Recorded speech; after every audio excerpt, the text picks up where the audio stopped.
আজকের গল্প কর্মফল। রাত্রে খাবার টেবিলে বেশ কিছুক্ষণ অবাক হয়ে বসে থাকলো অনুপম। এমনটা তো সে ভাবেনি। সে ভেবেছিল দেবী তার কথাগুলো শুনে খুব রিয়াক্ট করবে, কাঁদবে, তার পা জড়িয়ে ধরে অনুরোধ করবে, একবার ফিরে আসার জন্য অনুনয় বিনয় করবে। মনে মনে অনেক রিহার্সাল দিয়ে প্রস্তুতি নিয়েছিল সে এই রাতের খাবার টেবিলে কথাটা বলবে বলে। বলার সময় দেবীর দিকে বারবার আর চোখে দেখছিল, আজ করতে চাইছিল দেবীর প্রতিক্রিয়া। অদ্ভুত নির্লিপ্তভাবে তার কথা শুনতে শুনতে দেবী খাবার শেষের টেবিলটা গুছিয়ে যাচ্ছিল। অনুপমের কথাগুলো যেন তাকে ছোঁয়নি। কোনো দুঃখ সুখ কান্নার প্রকাশ নেই দেবীর মুখে। ধৈর্যহারা হয়ে শেষে অনুপম দেবীকে বলল, কি তুমি কিছু বলছো না যে? কি বলবো? তোমার যেটা মন চাই করো। তোমার তাহলে আপত্তি নেই কোনো? দেবী মাথা নাড়ল দুই দিকে। না, আমার কিছু বলার নেই। এত সহজে দেবীর কাছ থেকে সে মুক্তি পাবে ভাবেনি। যদিও দেবী রিয়াক্ট করলেও সে পাত্তা দিত না। বিয়ের পর থেকেই দেয়নি, আজও দিত না। কিন্তু সে একটু চিন্তায় ছিল। মেয়েদের কাছ থেকে বিনা কারণে ডিভোর্স চাওয়া অত সহজ নয়। অনেক ঝামেলা, তাছাড়া খোরপোশ দাবিও করতে পারত দেবী। কিন্তু তবুও দেবীর এত সহজভাবে মেনে নেওয়াটা মনের কোথাও যেন বিঁধছে তার। কেন বুঝতে পারছে না সে। ঘরে টুকটাক কাজ সেরে দেবী যখন শোবার ঘরে এলো, দেখলো অনুপম পাশ ফিরে শুয়ে ঘুমিয়ে আছে, নয়তো চুপ করে শুয়ে আছে পরবর্তী ঝড়ের আগমনী বার্তার অপেক্ষায়। কিন্তু দেবী কিছু বলল না। কিছু বলতে তার রুচিতে বাজছিল। নিঃশব্দে ব্যালকনিতে এলো সে। অনুপম আজ জানিয়েছে বললে ভুল হবে, ঘোষণা করেছে মাত্র মেঘাকে বিয়ে করবে সে। তাই মিউচুয়াল ডিভোর্সের পেপার রেডি করবে। দেবী যেন তাতে সই করে দেয়। দেবী অনেকদিন আগে থেকেই জানতো এমন একদিন আসবে, আজ নয়তো কাল। তাই আজ নিজের মনকে শক্ত করতে অসুবিধা হয়নি তার। বিগত প্রায় 2 বছর ধরে মেগা নামে ওর অফিসের কলিগের সাথে অনুপমের রিলেশন। প্রথম বুঝতে না পারলেও পরে বুঝেছিল খুব। মাঝে মাঝে অনেক রাত্রে ঘুম ভেঙে গেলে সে দেখেছে পাশের রুমে ফোনে কথা বলতে। কিছু জিজ্ঞেস করলেই অফিসের কথা বলে এড়িয়ে যেত। বেশি প্রশ্ন করলে সন্দেহ বাতিগ্রস্ত বলে অশান্তি শুরু করত। বলতো, পোষায় থাকো, না পোষায় চলে যেতে পারো। তবুও দেবী নিজের অধিকার সহজে হাতছাড়া করতে চায়নি। কিন্তু যেদিন প্রতিবাদ করায় দেবীর গায়ে হাত তুলেছিল অনুপম, সেদিন খুব আত্মসম্মানে লেগেছিল দেবীর। ধীরে ধীরে সে নিজেকে গুটিয়ে নিয়েছিল। ভিতরটা জ্বলে গেলেও কিছু জিজ্ঞেস করতো না আর। কারণ সে জানে অনুপম তাকে পছন্দ করেনি কোনোদিনই। তার মতো একদম একটা সাধারণ মেয়েকে সে নিজের যোগ্য বলে মনে করে না। অনুপমের মা ছোটবেলাতেই মারা গিয়েছিলেন। অনুপম বিয়েটা করেছিল বাবার চাপে পড়ে। বিয়ের আগে দেবী একটা বাচ্চাদের প্রাইভেট স্কুলের টিচার ছিল। সেই স্কুলের সেক্রেটারি ছিলেন অনুপমের বাবা। দেবীর শান্ত স্বভাব, মুখের মিষ্টতা তাকে মুগ্ধ করে। ভেবেছিলেন হয়তো ছেলের সাথে বিয়ে দিয়ে ঘরে লক্ষ্মী আনবেন, এনেও ছিলেন। বাবার মুখের ওপর না বলতে পারেনি অনুপম। কিন্তু বিয়ের পরে প্রতি পদে পদে দেবীকে বুঝিয়ে দিয়েছিল দেবী তার যোগ্য নয়। তাকে আনকালচার্ড, আনস্মার্ট এসব বলে এসেছে সব সময়। ওর অন্যান্য অফিস কলিগদের বউদের স্মার্টনেসের কাছে সে যে কিচ্ছু নয়। তাকে যে অফিস পার্টিতে নিয়ে যাওয়া যায় না, এসব সে অনেকবার শুনেছে। দেবী জানে সে এ যুগের মেয়েদের মতো স্মার্ট নয়। একটা ভালো তাঁতের শাড়ি, এলো খোপা আর একটা ছোট্ট টিপ, এতেই সে অভ্যস্ত বরাবরই। অনুপমের রুচির সাথে তার রুচি কোনোভাবেই মেলে না। তবুও চেষ্টা করেছিল অনুপমকে ভালোবাসতে, মন দিয়ে সংসার করতে। বাবা মারা যাওয়ার পর দাদা বৌদি সংসারে মায়ের সাথে থাকতো সে। অনুপমের বাবা যখন বিয়ের প্রস্তাব নিয়ে তাদের বাড়ি গিয়েছিল, সত্যিই হাতে চাঁদ পেয়েছিল দেবীর মা। ভেবেছিল মেয়েটার এতদিনের কষ্টটা লাঘব হলো বুঝি। একটা দীর্ঘশ্বাস বেরিয়ে এলো দেবীর। বিয়ের পর অনুপমের বাবা আর চাননি তার বৌমা স্কুলে গিয়ে চাকরি করুক। আর এখানেই দেবী আরও একটা ভুল করে বসে। মন দিয়ে সংসার করার আশায় সে চাকরিটাও ছেড়ে দেয়। শ্বশুরমশাই যতদিন বেঁচে ছিলেন ততদিন তার সামনে অনুপম কিছুটা হলেও সংযত হয়ে চলত। এমনি অসুবিধা তো কিছু ছিল না। সময় মতো অনুপম যা বলতো সঙ্গে সঙ্গে হাতের কাছে জোগাড় হয়ে যেত। যখন যা দরকার অর্ডার করলেই দেবীর তটস্থ থাকতো সেটা মেটাবার। তাছাড়া যখন ইচ্ছা সে দেবীকে গ্রহণ করত, যখন ইচ্ছা হতো দূরে ঠেলে দেওয়ার দিত। কিন্তু দেবী বুঝতো এই গ্রহণের মধ্যে কোনো দিন কোনো ভালোবাসার চিহ্ন ছিল না, ছিল শুধু পুরুষের অধিকার খাটানোর তাগিদ।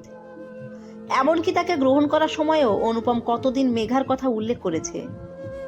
অপমানে দেবী নীল হয়ে যেত।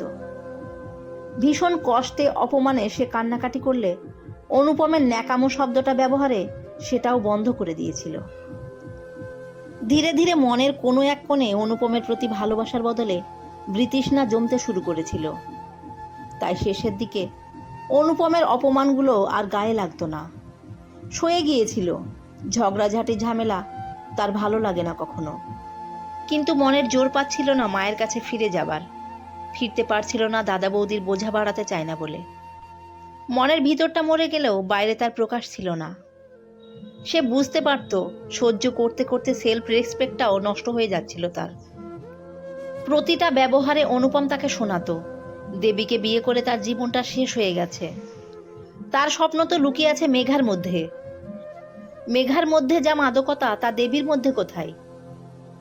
মেঘার মতো স্মার্ট মেয়েরই স্বপ্ন দেখত সে। অমন গমরাঙা গায়ের রং, অমন সুন্দর ফিগার, তার কাছে দেবী নাকি একটা কালো মুটকি ছাড়া আর কিছু নয়। ঘরের ভিতর থেকে অনুপমের নাক ডাকার শব্দ শুনতে পেল দেবী। দেবীর কাছ থেকে মুক্তি পাবার আশ্বাস পেয়ে পরম নিশ্চিন্তে ঘুমাচ্ছে আজ। বুক ভরে ঠান্ডা হাওয়ার স্পর্শ নিল দেবী। বিগত 4 বছরের তিক্ত স্মৃতি, অপমান তাকে কাঁদাতে ভুলিয়ে দিয়েছে যেন।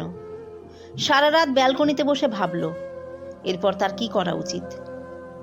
পরের দিন সকালবেলা অনুপম ঘুম থেকে উঠল। অভ্যাসবশত দেবীকে ডেকে তার স্নানের জল রেডি করতে বলল, কিন্তু দেবীর কোনো সাড়া পেল না। 2-1 বার চেঁচিয়ে ডাকার পর কাজের মেয়েটি এসে বলল, সকালবেলাতেই ব্যাগ গুছিয়ে বৌদিমণি বেরিয়ে গেলেন। যাওয়ার সময় বলে গেলেন আপনার যা দরকার একটু গুছিয়ে দিতে আমাকে। শুনেই রাগে মাথাটা দপদপ করে উঠল অনুপমের। এত বড় সাহস! মাথা একটু ঠান্ডা হতেই ভাবল ফিরতে তো হবেই সেই 2 দিন পর। দাদা বৌদির সংসারে কতদিন আর থাকবে? ফিরে যখন আসতেই হবে, যাওয়ার জায়গা যখন কোথাও নেই, তখন নাটক করে যাওয়ার কি আছে? দেবী কি ভেবেছে সে রাগ করে চলে যাবার সাথে সাথে অনুপম তাকে ফেরত নিয়ে আসতে যাবে? একটা শ্লেষের হাসি অনুপমের ঠোঁটে ফুটে উঠল। ইচ্ছা করেই আর কোনো খবর নিল না সে। তাছাড়া যে সম্পর্কটা সে আর রাখতে চায় না, সে সম্পর্কটার জন্য শুধু শুধু সময় নষ্ট করে আদিক্ষেতা তার পোষাবে না। মাস 3 যাওয়ার পরও যখন দেবী ফিরল না, তখনও অনুপমের মনে হলো না একবার খোঁজ নেওয়া দরকার। আসলে একদিক থেকে অনুপমেরও ভালোই হয়েছিল। তার আর মেঘার অবাধ মেলামেশা এখন আর কোনো বাধা ছিল না। মাঝে মাঝেই এ বাড়িতে মেঘা কাটিয়েও গেছে। মেঘাকে নিয়ে অনুপম অনেক স্বপ্ন দেখে। মেঘার অ্যাপ্রোচ, কথা বলার স্টাইল, তাকানো, সব কিছুই অনুপমকে ভীষণভাবে টানে প্রথম থেকেই। মেঘাকে নিয়ে যখন ও এদিক ওদিক ঘুরতে যায়, তখন সবাই ঘুরে ঘুরে মেঘাকে দেখে। অনুপমের বেশ অহংকার হয় তাতে। খুব শিগগিরই ঘর বাঁধবে তারা। উকিলের সাথে কথা বলেছে, খুব শিগগিরই ডিভোর্স ফাইল করে রেডি করতে দেবে অনুপম। তবে মাঝে মাঝে দেবীর এই নির্লিপ্ততা অনুপমের গায়ে জ্বালা ধরিয়ে দেয়। তবু ইচ্ছা করে কোনো খোঁজ নেয় না সে। কি দরকার খোঁজ নেবার? দিনগুলো কেটে যাচ্ছে হাওয়ায় ভেসে, যাক না। এইভাবে প্রায় মাস 8 কেটে গেল। সেদিন অফিস ফেরত অনুপমের মাথাটা বেশ গরম ছিল, কারণ মেঘার সাথে ঝগড়া হয়েছে তার। ইদানিং লক্ষ্য করছে মেঘা তাকে একটু অ্যাভয়েড করে চলছে। খোঁজ নিয়ে দেখেছে আজকাল অফিসের নতুন বসের দিকে ঝুঁকেছে সে। কানা ঘেঁষা শোনা যাচ্ছে কাজ থাকুক আর না থাকুক, বসের রুমে নানা অছিলায় বারবার যাচ্ছে সে। অফিসে তার আর মেঘার ব্যাপারটা সবাই জানে মোটামুটি। ইদানিং তার মনে হচ্ছে তাকে দেখে সবাই ব্যঙ্গের হাসি হাসছে।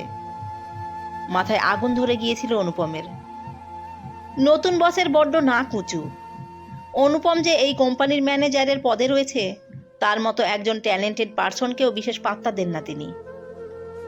আর তার সাথেই কিনা মেঘা। মেঘা অবশ্য অনুপমের রাগকে পাত্তা না দিয়ে বলেছিল, শোনো, তুমি আমাকে নিজের বউ পাওনি যে তুমি আমাকে মেজাজ দেবে আর আমি সব শুনে নেব। তাছাড়া তোমার সাথে বিয়ে হবে কি করে আমার? দেখো, আমি বসকে বলে ঠিক আমার প্রমোশন করিয়ে নেব দিল্লিতে। তুমি আমাকে তখন আর ছুতেও পারবে না। আর হ্যাঁ, আমাকে বেশি ডিস্টার্ব করলে তোমার নামে আমি বসের কাছে নালিশ করে দেব। কেন জানি না, বস তোমাকে শুরু থেকেই পছন্দ করেন না। তবে এই বস একটু ট্যাটা টাইপ, একটু বেশিই টাইম লাগবে মনে হয় পটাতে। বলতে বলতে হিসিয়ে হেসেছিল মেঘা। তারপর অনুপমকে পাত্তা না দিয়ে গট গট করে তার সামনে দিয়ে বসের রুমে ঢুকে গিয়েছিল। মাথায় আগুন ধরে গিয়েছিল অনুপমের, কিন্তু কিচ্ছু করার ছিল না তার।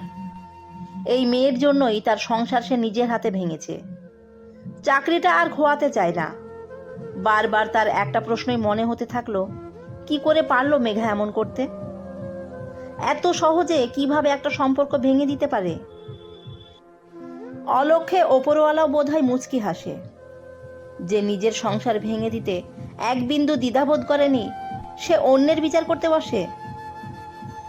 বাড়ি ফিরে এসে আজ এই প্রথম বাড়িটাকে খুব ফাঁকা মনে হয় তার। আজ দেবীর কথা বড্ড বেশি মনে পড়ছে। মেয়েটা সত্যি খুব সরল সোজা। মেঘার মতো সুন্দরীও নয় সে, কিন্তু এটাও সত্যি, মেঘার মতো পুরুষ ভোলানো ছলা কলাও সে জানে না। তাই দিনের পর দিন ডানা ওঠা পিপিলিকার মতো দেবীর মতো শান্ত প্রদীপকে ছেড়ে মেঘার মতো বিজলিবাতির দিকে দৌড়েছিল সে। ভুল করেছে। কাল সকালেই দেবীর কাছে গিয়ে তার সাথে যে দিনের পর দিন অন্যায় করে গেছে তার জন্য ক্ষমা চেয়ে নেবে মনে করল সে। নিশ্চয়ই দেবী তাকে ক্ষমা করে দেবে। এই ভেবে নিজের অশান্ত মনকে কিছুটা শান্ত করে অন্যান্য দিনের মতো লেটার বক্স থেকে চিঠিগুলো বের করলো। অবাক হলো দেখে যে কয়েকটা চিঠির মধ্যে দেবীর একটা চিঠি। একেই মনে হয় কো ইনসিডেন্ট বলে। কেন জানি না মনটা একটু ভালো লাগায় ভরে উঠল তার। তাড়াতাড়ি খামটা খুলল সে। স্তম্ভিত হয়ে দেখল ডিভোর্সের চিঠি তাতে। কিছুক্ষণ বুঝতে সময় লাগলো। দেবী তাকে ডিভোর্সের চিঠি পাঠিয়েছে। এই চিঠির সঙ্গে আরও একটা চিঠি। আশা করি ভালো আছো। নিশ্চয়ই ভেবেছ আপদ বিদায় হয়েছে, ভালো হয়েছে, সেই জন্য খোঁজ নাওনি। যাই হোক, আমি এখন মাকে নিয়ে দেশের বাড়ি থাকি। দেশের বাড়ির কাছেই যে ছোটদের স্কুল, তাতে চাকরি পেয়েছি এই মাস তিনেক হলো। দাদার বাড়িতে গলগ্রহ হয়ে নেই আর। তুমি আমাকে ভবিষ্যতে ডিভোর্স দেবে এ বিষয়ে এত শিওর ছিলে যে বারবার বলা সত্ত্বেও তুমি কখনো কোনো ইস্যু নিতে চাওনি।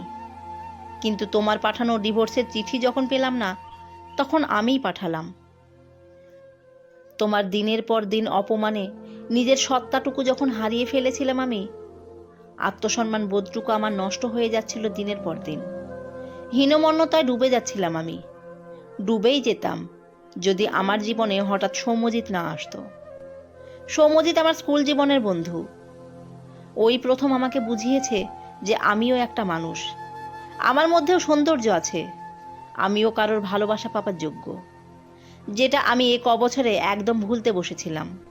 যাই হোক, ডিভোর্সের পেপারটা সই করে পাঠিয়ে দিও যত তাড়াতাড়ি সম্ভব।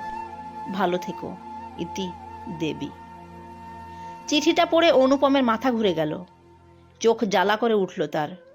বুকের মধ্যে তীব্র জ্বালা অনুভব করল সে। চিঠিটা ছুঁড়ে ফেলে দিল সে। দেবীকে এই কবছরে অনেক অপমান সে করেছে, কিন্তু দেবীকে অন্য কেউ প্রশংসা করলে তার ভেতরটা এইভাবে জ্বলবে সেটা ঠিক বুঝে উঠতে পারেনি।